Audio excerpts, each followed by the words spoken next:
नमस्ते भारत, नमस्ते किसान। मैं गणेश किसान आज हूँ अकोला तेल्हारा। आज की डेट है 22/11/22। डेट मैजिकल है और सवेरे से ही बहुत बार मैंने सोचा कि आज की डेट में कुछ खासियत है। आप लोगों ने शायद गौर नहीं किया होगा। 22/11/12 सॉरी। आज हूँ कुछ किसान मित्र जुड़े हुए हैं यहाँ पे। आज के 8 दिन पहले भी था, फिर से कुछ किसान रह गए थे तो फिर से विजिट के लिए आ गया हूँ। कई दिनों से केला होता है लेकिन ग्राफ वही 4/4, 4.5/4, इसके आगे ही नहीं था। लेकिन पिछले 3 साल से काफ़ी बदलाव इस क्षेत्र में आया हुआ है और अच्छा केला क्वालिटी गाइडलाइन को फॉलो करना, इन चीज़ों के ऊपर काफ़ी किसान ख़ास तौर से जो नवयुवक किसान हैं जो अभी लेटेस्ट 5-6 साल से केला खेती या फिर खेती में आए हुए हैं, उन लोगों ने ज़्यादा इनोवेटिव चीज़ें की हुई है और अच्छी पहल की है इस क्षेत्र में। पिछली बार भी कुछ योगेश जी थे जो दानापुर से थे, इन्होंने अच्छी पहल की थी। उसके बाद में आज एक नए किसान जुड़े हुए हैं। नए तो नहीं मैं बोल सकता हूँ क्योंकि कहीं ना कहीं किसान पाठशाला को ये किसान देख रहे हैं और वहाँ से ही कुछ छोटी मोटी ट्रिक या किसी से बात करना, ये चीज़ें इनके मन में चल रही है। आइए समझते हैं और देखते हैं, बात करते हैं। देखने से तो प्लॉट काफ़ी अच्छा है, हेल्दी है, लेकिन करपा आ गया है। नमस्ते मंडली, राम राम। राम राम। मराठी आ जाती है लेकिन कई लोगों का कहना होता है कि भैया आप इंटरनेशनल लेवल पे वीडियो बनाते हो तो आपकी मराठी के लिए थोड़ा सा वही विराम दिया करो, है ना। भले ही वहाँ जाते हो तो उन लोगों को मराठी में सब सारी चीज़ें बता दिया करो, लेकिन वीडियो हिंदी में ही बनाना है। ठीक है। ये किस भैया का प्लॉट है ये? अच्छा अच्छा अच्छा। नमस्ते भैया, आपका नाम परिचय बताइए और हम लोग कहाँ पर है अभी? माझं नाव अजिंक्य संतोष ढाकरे, राहणार दानापूर, मोबाईल नंबर 99 22 34 45 46. ओके. तुम्ही हा प्लॉट कधी प्लांटेशन केलेला आहे? 7 जुलैचं प्लांटेशन आहे. कंद लागवड केलेली आहे का रोपं रोप लावलेलं आहे. रोपं लावलेले आहेत? G9चे रोपं लावलेले आहेत, हा बरोबर? बरोबर. तुम्ही आजपर्यंत ह्या केळीच्या कन्सेप्टमध्ये गाईडलाईन वगैरे किंवा कोणाला फॉलो करत आहात का? नाही, बी किसानला केलं होतं, म्हणजे युट्यूबवर मी व्हिडिओ पाहतो. अच्छा अच्छा. व्हिडिओनुसार प्लॅनिंग केली. व्हिडिओनुसार प्लॅनिंग केलेली आहे. त्याच्यानुसार रिझल्ट वगैरे एकदम चांगले आहे, चांगले प्रॉपर result. गॅपिंग आहे. हो. तुम्ही याच्यामध्ये काय काय अप्लाय केलेलं आहे? म्हणजे व्हिडिओमध्ये तुम्ही काय काय बघितलेलं आहे? मला लक्षात येईल. म्हणजे जर फवाऱ्याचं जर झालं तर स्प्रे म्हणजे मट्टीचा स्प्रे वगैरे मातीचा मातीचा स्प्रे व्हीएम वगैरे. स्प्रे इसमें लिया हुआ हा, है अजून है ना? जे ब्लिचिंग पावडर जे राहते ड्रिंचिंग, त्याच्या 2 ड्रिंचिंग मारलेले, त्याचे पण चांगले रिझल्ट आलेले. अच्छा, ब्लीचिंग. कंपनी वाल्याला जर फोन केला तर ते म्हणतात झाड उपटून 2 किलोमीटर फेकून द्या. अच्छा, मतलब इसमें सीएमवी आया हुआ था, था बराबर? हाँ, 12 ब्लीचिंग से 13 पाउडर किया है मतलब? कुछ अच्छा पौधे थे, अच्छा, 12 से 13 झाड़ थे, वो ब्लीचिंग पाउडर से अच्छा हुआ. Okay okay. मतलब बेटर, जैसे हम लोगों की भी मैं बात करूं तो हम लोग भी एज ए सीखना और सिखाना ही हमारा मुहिम चल रहा है, बराबर। किसान के खेत तक जाना, प्रैक्टिकली उस चीज़ को देखना और प्रैक्टिकली उसको करना, हाँ. और एक बार में उस प्रैक्टिकल को जैसे इम्प्लीमेंट किया तो वो 1000 लोगों में नहीं, 10,000 लोगों में नहीं, पूरे भारत में नहीं, पूरे विश्व में उसको फैलाना। क्योंकि यूट्यूब ये एक ऐसा प्लेटफॉर्म बन गया है लोगों के लिए कि आज जो आप बात कर रहे हो ना, ये एज इट इज़ यहाँ से यूएसए में भी देख सकते हैं, यूएई में भी देख सकते हैं, और आपको देखने वाले लोग हैं। किसान पाठशाला के इतने फॉलोअर्स हैं, इसीलिए हम लोगों ने अभी नया एक प्लेटफॉर्म ओपन किया हुआ है, crop doctor session. Crop doctor means क्या होता कि जो भी किसान अपने गांव में, अपने क्षेत्र में, आप क्रॉप डॉक्टर इसलिए बनना है कि आपको आपके खेत में जो क्रॉप आप लगा रहे हो उसका डॉक्टर खुद बनना है, बराबर। तो आपको किसी के ऊपर डिपेंड नहीं होना पड़ेगा। क्रॉप डॉक्टर मीन्स कि किसान पाठशाला के लिए यहाँ पे एक प्रतिनिधित्व आपको करना है। किसान पाठशाला का 1 रुपये का मटेरियल बेचना नहीं है, 1 रुपये का पौधा आपको देना नहीं है। मैं पहले क्लियर करवा लेता हूँ। खाली आपके गांव में, आपके सराउंडिंग एरिया में जो एज इट इज़ क्रॉप लग रहा है, वो भले ही केले का पौधा हो, गन्ना हो, आपका कपास हो, कोई भी एज इट इज़ क्रॉप आपका लग रहा है, आपके मन में अगर ऑब्जर्वेशन है और आपको उस क्रॉप के बारे में जानकारी है और आपको लगता है कि नहीं, मैं मेरी जानकारी सीमित नहीं रखकर मैं लोगों में इसको पहुंचाना चाहता हूं, तो बी किसान किसान पाठशाला प्लेटफॉर्म आपके लिए बेटर है। आप इसके ऊपर कभी भी आ सकते हो। आपको रजिस्ट्रेशन करने के लिए आप अगर पिछले 4 5 6 दिन 8 दिन पहले की वीडियो अगर देखोगे तो उसमें किसान पाठशाला के ऊपर क्रॉप डॉक्टर्स इवेंट का मैसेज डाला हुआ है। आप उस नंबर पे फ़ोन कॉल करके क्रॉप डॉक्टर ज्वाइनिंग कर सकते हो। मतलब फसल का, अपने खेत के फसल का अपन खुद डॉक्टर बनना है। मैंने खुद किया हुआ है। मैं आज के 5 साल पहले जानकारी थी, केला का भी पता था, लेकिन जो ओरिजिनली मतलब ओरिजिनल जो चीज़ें होती है, जो एग्जैक्ट चाहिए, जैसे ब्लीचिंग पाउडर आप मुझे बोल रहे हो ना, 10 लोगों को अगर पूछोगे और बोलोगे कि मैं केले के पौधे में ब्लीचिंग डाल रहा हूँ, तो शायद उस समय पागल बोला होगा आपको। लेकिन कोई भी चीज़ करने के बाद में हमें क्या चाहिए? रिजल्ट। बराबर है कि नहीं? रिजल्ट अच्छा है। अभी वीएम स्प्रे आपने अप्लाई किया, मट्टी है, मट्टी कहाँ से लिया? गड़ी से, गड़ी गड़ी पर जहाँ पे कई साल से छेड़खाड़ नहीं हुई है वहाँ की मट्टी खोदनी है, उसको 1 से 2 दिन ढक के रखना है, 200 ग्राम हाइसोनोमीटर डालना है। यही जो प्रोसीजर है, अगर आपने किसको बताई कि भैया मैं मट्टी का स्प्रे कर रहा हूँ, तो पागल बोला होगा। मतलब मैं इसलिए आप लोगों को बता रहा हूँ कि ये जो थीम है, शायद हम लोग कुछ हटके कर रहे हैं। हटके मतलब क्या? कि हमारा किसान खर्च आधा कर रहे हैं और उसके रिजल्ट भी है। ये आप आपके अरहर, ये जो आप तोर बोलते हैं ना अपने इधर, अरहर के पौधे के ऊपर कर सकते हो। अभी फ्लावरिंग आ रही है, फ्लावरिंग ड्रॉप हो रही है, ठंडी आएगी, फ्लावरिंग ड्रॉप होगी। हर वो किसान जिसके पास अरहर लगी हुई है, तोर लगी हुई है, उसके ऊपर स्प्रे कर सकते हैं। अभी चने की फसल लगा दी है, कम से कम 8 दिनों के बाद चने की फसल में 3 से 4, क्या बोलते हैं आप इधर, फुटवे, आपल्याकडे फुटवे म्हणतात, त्यांच्याकडे ब्रँचेस बनतात।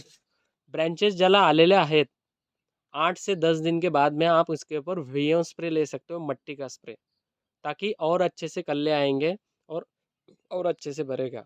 मैंने इनको पिछली बार बोला है आढ़ा भाई को कि 15 दिन के बाद एक स्प्रे और 45 दिन के बाद, जैसे 45 के वे दिन में कुछ फुटाव आते हैं, उसमें फ्लावरिंग आता है, बराबर 42 या 45 दिन के लगभग फ्लावरिंग आता है, बराबर। तो उस समय भी आप उसके ऊपर वीएम स्प्रे लेना है, मट्टी और वाइसोनेमेटा। मट्टी तो फ्री सेशन में मिल रही है, लेकिन मट्टी लेनी कहाँ से है?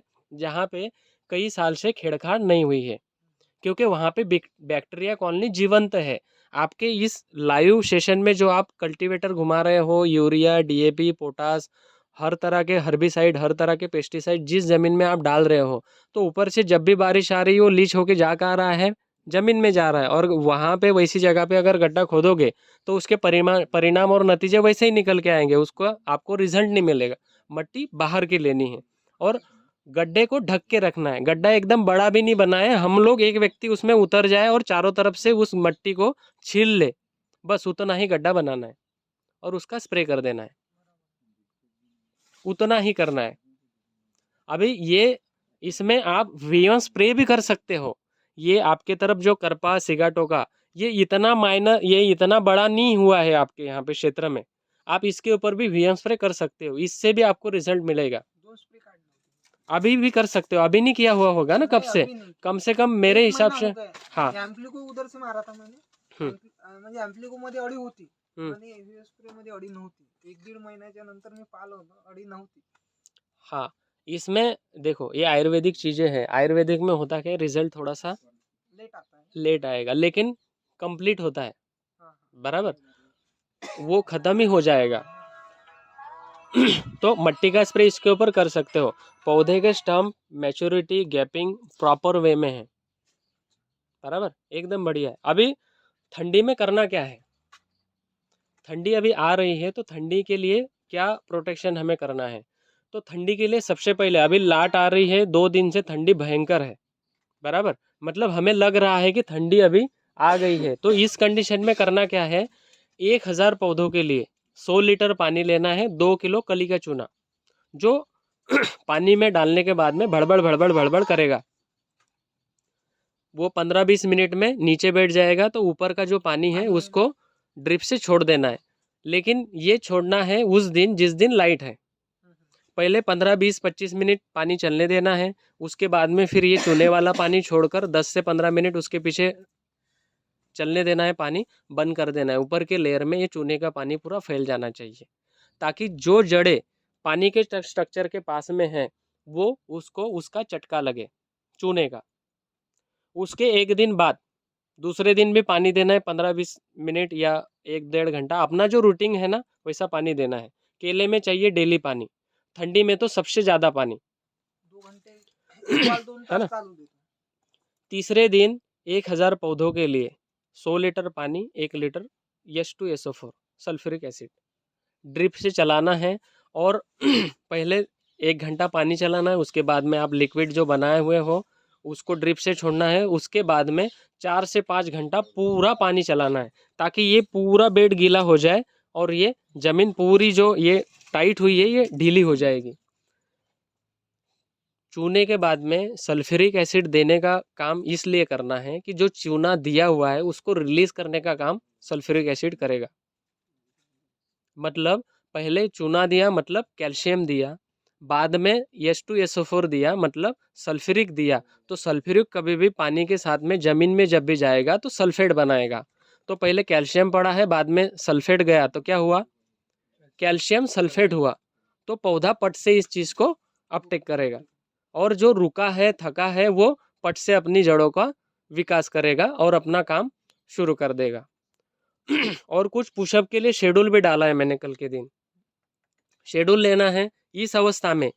अभी कितने महीने का प्लॉट है आपका? 4.5. 4.5 महीने के प्लॉट के लिए ही मैं बोल रहा हूँ, अन्यथा कोई भी व्यक्ति इस चीज़ को अगर करना हो तो एक बार मेरे से बात करना है, बराबर। कोई भी व्यक्ति जो सुन रहा है, अभी इसमें पुशअप के लिए क्या करना है, जैसे 5वें दिन आज सल्फ्यूरिक एसिड ट्रीटमेंट की, उसके 4 दिन बाद 150 लीटर पानी, 1.5 litre phosphoric acid, 9 kilo DAP, 6 kilo potash, 6 kilo ammonium sulphate, 3 kilo magnesium sulphate और 300 ग्राम पोटेशियम हुमेट, इसका घोल बना लेना है। पहले पानी, फिर फॉस्फोरिक एसिड, फिर DAP, इस घोल को 15-20 मिनट घोलना है। उसके बाद में पोटास, उसके बाद अमोनियम सल्फेट, मैग्नीशियम सल्फेट, फिर पोटेशियम हुमेट। पोटेशियम हुमेट एक 2 लीटर का डब्बा लेकर उसमें हिलाकर फिर 200 लीटर के बैरल में डालना है। ड्रिप से पानी डाल देना है, टंकी पूरी फुल कर लेनी है। 1000 पौधों के लिए उसको ड्रिप से अप्लाई करना है।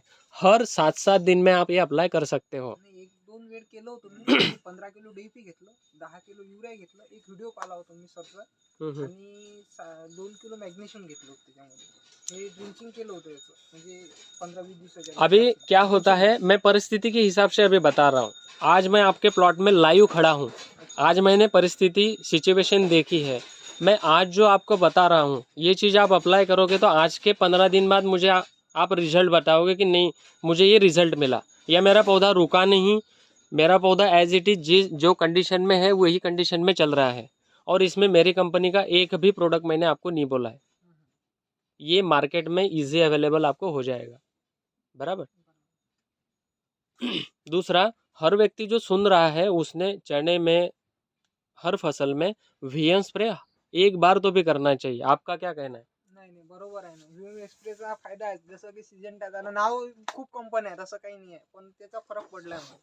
2 स्प्रे घेतले होते. मैच्योरिटी वगैरह अच्छी है, और आपके यहाँ पे करवा सिगाटो का मतलब माइनर है, नीचे के पत्तों में है, लेकिन ये स्पोरल नहीं हो इसके लिए आप VM स्प्रे इसके ऊपर करो।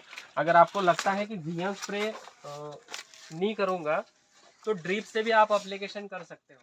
ड्रिप से एप्लीकेशन करना है 200 लीटर पानी में 300 ग्राम कार्बनडिज़म मेन्कोजेब और 200 ग्राम वाइसोनोमेटा सुक्रोज।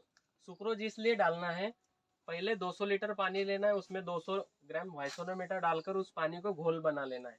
वो घोल बनेगा तो घोल में क्या होगा, कार्बन डाइऑक्साइड ओपन फॉर्म में रहेगा, सुक्रोज जैसे ही पानी में जाता है वो कार्बन डाइऑक्साइड को ओपन कर देता है, मतलब मुक्त अवस्था में डाल देता है। आप 300 ग्राम कार्बन डिजमेनकोजेब उसमें डालोगे तो पट से उसमें घुल जाएगा। घुलने के बाद में ड्रिप से आपको इसको दे देना है। ड्रिप से देने के बाद में पानी को 2 से 3 दिन बंद करना है।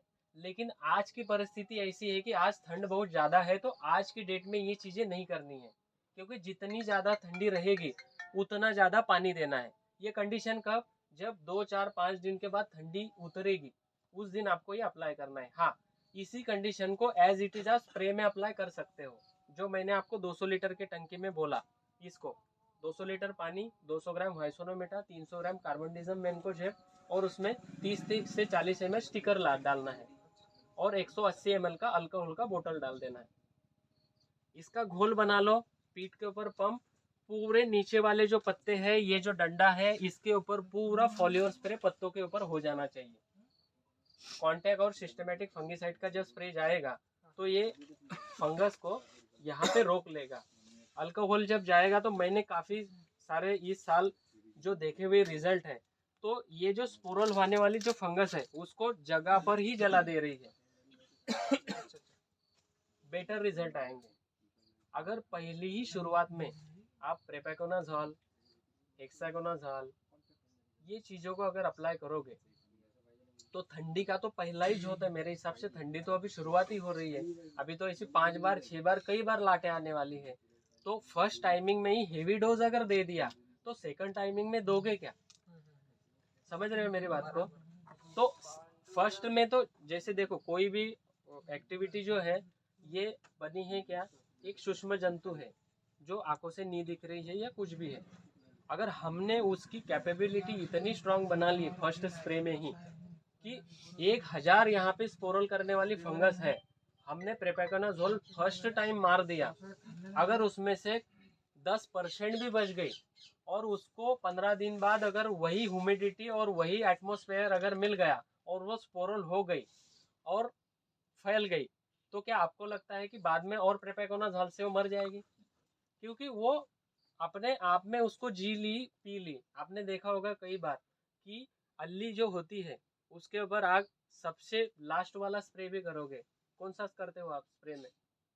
कोराजन। अगर वो एक बार स्प्रे कर दिया फर्स्ट टाइमिंग, उसके बाद में कितने भी स्प्रे करो, अल्ली आपको दिखेगी, मतलब दिखेगी, आप परेशान हो जाओगे। इसीलिए एक लिमिटेड स्टेप के हिसाब से जाना है। मैं तो सबसे पहले अल्ली के लिए इमामेक्टिन बेंजाइड हो, या मैं तो नीम ऑयल ही बोलता हूँ, 10,000 ppm का अगर नीम ऑयल है तो शुरुआत में वो करो। या फिर सबसे बेस्ट है वीएम स्प्रे, मट्टी और वाइसोनोमेटा, उसमें थोड़ा सा मट्टी के साथ में वाइसोनोमेटा के साथ में 1-2 किलो गुड़ ले लो, तो वो थोड़ा सी मिठास रहेगी, तो अल्ली उसको चटक लेगी, अपने सिस्टम में ले लेगी। भले ही वो 2-3 दिन दिखेगी उसके ऊपर, लेकिन तीसरे दिन नीचे गिरी हुई मरी हुई मिलेगी। वो मट्टी को खाती है। आपने देखा होगा कि मट्टी खाने वालों के हाल कैसे होते हैं। पेट फूक जाता है, बराबर, आंतड़ी खराब कर देता है। तो वो यही कंडीशन होती है अल्ली के साथ भी। ठीक है, बाकी और कुछ क्वेश्चन है? बाकी तो कुछ नहीं, और सब खत्म ही हो गया, डबल हो रहा है। सब सवाल तुमने पूछे, जवाब भी दिए। पहले आधा पानी कमी पड़ी थी इकडून। मैंने पानी भरन का वही मैंने बोला है, जैसे कितने बाय कितने पे लगा हुआ है, 5x5 पे है।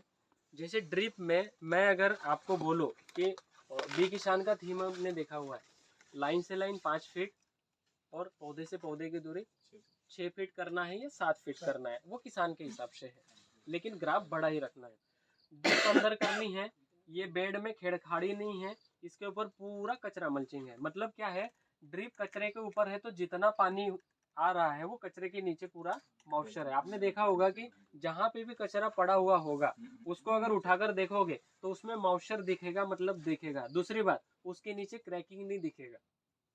कचरे के नीचे कभी भी आपको क्रैकिंग नहीं मिलेगा अगर अच्छे से आपने कचरे को भरा हुआ है तो।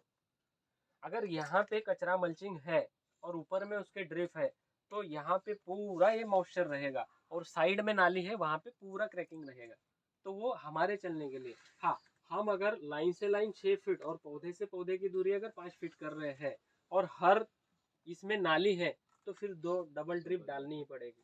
फिर ये ऐसी कंडीशन आएगी, क्योंकि वहाँ उसको एयर कर्टन मिल गया, यहाँ एयर कर्टन मिल गया, जिस साइड से उसका पानी गिर रहा है वहां से वो लीचिंग तो कर रहा है, लेकिन उसके दूसरे साइड से पानी भी नहीं है, लेकिन एयर कर्टन वाल है, तो हवा का झोंक तो वहां जा ही रहा है, तो वहां पानी ही नहीं, वो पानी लेके कैसे आएगा ऊपर।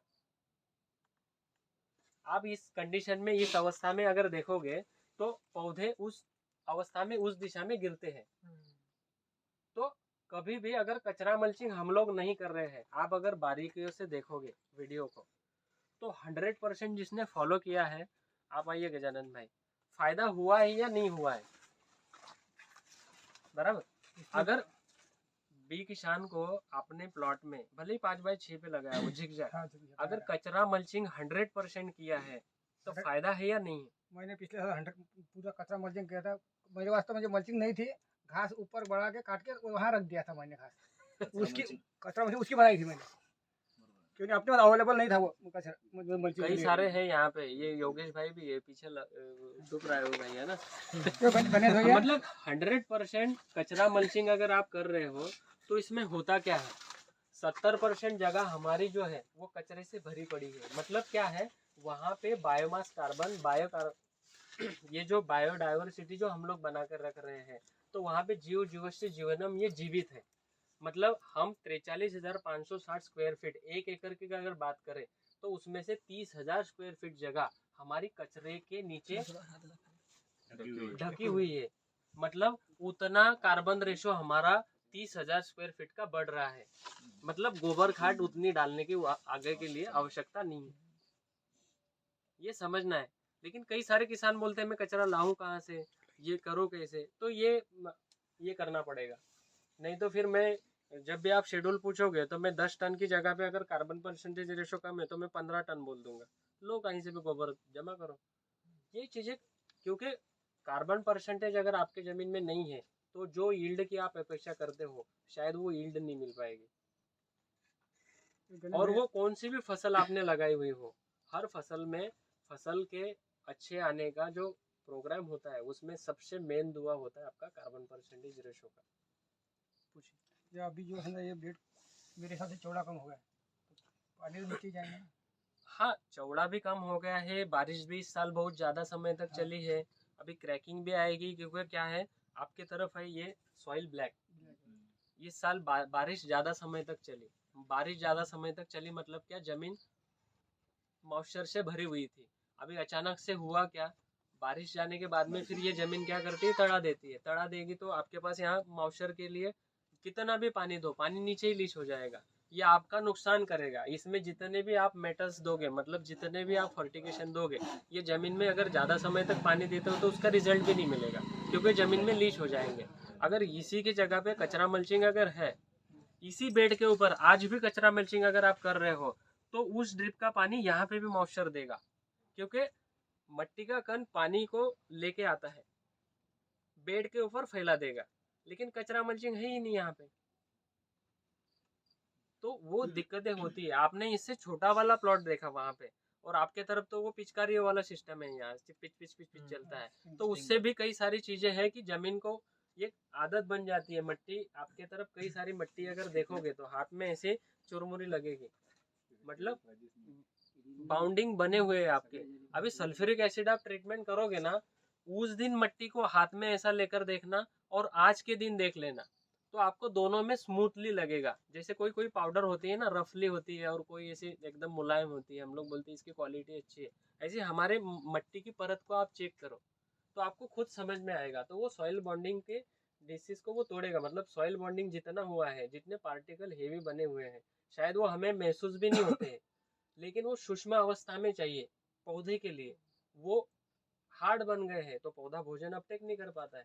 तो आप जिस दिन सल्फ्यूरिक एसिड ट्रीटमेंट करते हैं उसके 5 से 6 दिन में आपने देखना हरियाली ऐसी ऑटोमेटिकली छा जाती है। आप लोगों ने किया होगा पिछले साल, ऑटोमेटिकली हरियाली आ जाती है, कुछ फर्टिलाइजर नहीं देना है, कुछ नहीं करना है। अभी इस साल कुछ लरिया बनाई है जो KSB PSB NHB के लिए बोलते हैं। पिछले साल आढ़ाव भाई के या अनंता भाई के यहाँ पे यूज किया था, आप लोग भी कर सकते हो। ये फ्री फंडामेंटल है। स्लरी के लिए करना क्या है, 160 लीटर पानी, उसमें 40 से 50 किलो ताजा गोबर, 5 से 6 किलो काला गुड़, अगर 5-6 साल पहले रखा हुआ काला गुड़, उसमें 8 से 10 अंडे, अंडे मतलब क्या, एग बोलते हैं ना, एग, और 1 से 1.5 किलो आपके सोयाबीन का आटा प्रोटीन के लिए, वो सब एक जगह पे ऐसा रबड़ी बना लो और उसमें 200 ग्राम अपना सुक्रोज डाल दो, उसको मल्टीप्लिकेशन करने के लिए। इसको आज हिला लो, आज सवेरे डाल दिया, दूसरे दिन इसकी स्लरी आप ड्रिप से दे सकते हो, या तो छान के दो, या आपको लगता है कि इसको पानी को फिर से 200 लीटर में बनाकर उसको कपड़े से छान कर, आपको जिस हिसाब से लगता है उस हिसाब से आप इसको दे सकते हो। आपको कई सारे रिजल्ट मिलेंगे। आनंदा भाई, आपको मिले हैं या नहीं मिले रिजल्ट? मिले ना, आप 100 कर सकते हो। उसमें 1-2 स्लरी और मैं आपको दूंगा, एक 5 से 8 दिन में। एक जगह पे ट्रायल किया हुआ है, उसके रिजल्ट आने दो। रिजल्ट है, लेकिन हर क्षेत्र में, हर परिस्थिति में, हर मट्टी के स्ट्रक्चर में अलग अलग चीजें बतानी पड़ती है। यही चीज मैं यहाँ बताऊँ और यही चीज मैं रावेर में जाके बताऊँ तो शायद एग्रोनॉमिस्ट की भाषा में उसको मैं चूतिया बोलूंगा। बराबर है कि नहीं? क्योंकि आपके यहाँ का क्षेत्र अलग है, वहाँ का क्षेत्र अलग है। आपके यहाँ पे मैंने मट्टी का स्ट्रक्चर देखा है और खेतियों का स्ट्रक्चर देखा है, तो पूरा फ्लैट है। यहाँ पे कहीं भी ऐसा अड़र बड़र नहीं है, इनके गांव के अलावा, काकनवाड़ा के अलावा। यहाँ से जब इधर दानापुर से मैं सीधा टेलारा इधर नीचे अकोला, ये कौन सा गांव है अपना, आकोट तक जाता हूँ ना, तो एक लैंड एकदम समतल जैसी मिलती है, पूरी एक सरी नाक के नोक के बराबर। ऐसा ऊपर नीचे कहीं नहीं मिलेगा, मतलब फ्लैटनेस बहुत है। और आपके यहाँ पे सॉइल स्ट्रक्चर में पूरा आपका ये जो अपना बेल्ट है सातपुड़ा का, यहाँ आपके पास में ये मान खड़े मिलेंगे, जिसको कैल्शियम की उपलब्धि बोलते हैं। बराबर, कई जगह पे आपने, आपके खेतों में आपने देखा होगा कि केले में, कि जैसे जैसे गर्मी बढ़ती है फरवरी मार्च के बाद में, केले ऐसे शाइनिंग करते हैं, ऑटोमेटिकली शाइनिंग आती है। आपके यहाँ पे केले के बगीचे में ऑटोमेटिकली शाइनिंग आती होगी, भले ये खाद दो या ना दो, केले में क्वालिटी भी आती होगी। आपके यहाँ पे पीला और हरा कलर मिलता होगा, एकदम चकाकी वाला, हरा पीला नहीं मिलता होगा।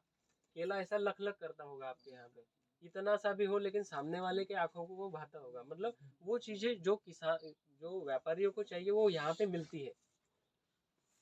बराबर। अभी ये आपके खुद के भी एनालिसिस है, मैं भी पिछले 4 साल से घूम रहा हूँ, इसके लिए मुझे पता है कि कहाँ पे कब क्या होता है।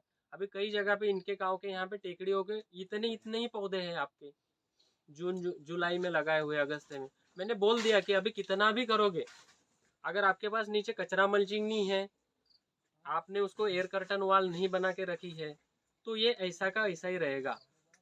हो सकता है महीने में ये 3 पत्ते दे या 4 पत्ते दे, लेकिन ये इसकी अवस्था कितने दिन तक रहेगी, जब तक कि इसको पूरे दिन का सनलाइट नहीं मिलता है। पूरे दिन का सनलाइट मतलब क्या, अभी होता क्या है, आज है दिन कम, ठंडियों में हो जाता है दिन, सूरज निकलता है 8 से 8:30 बजे और शाम को 4 बजे से गायब।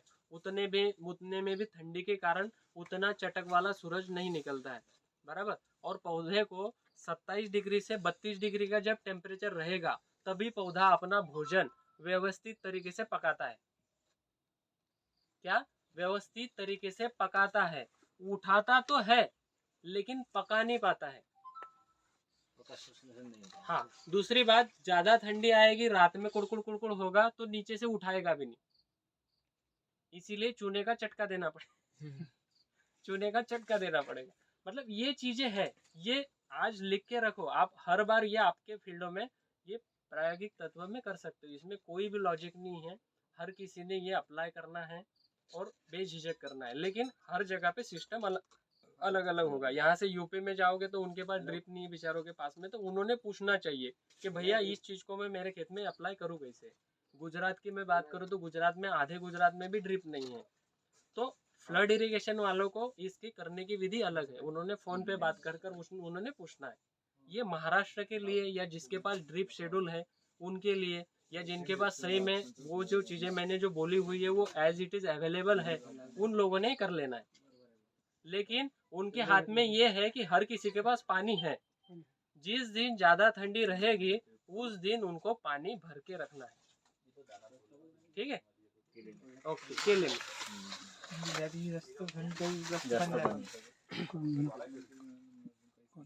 ओके, ठीक।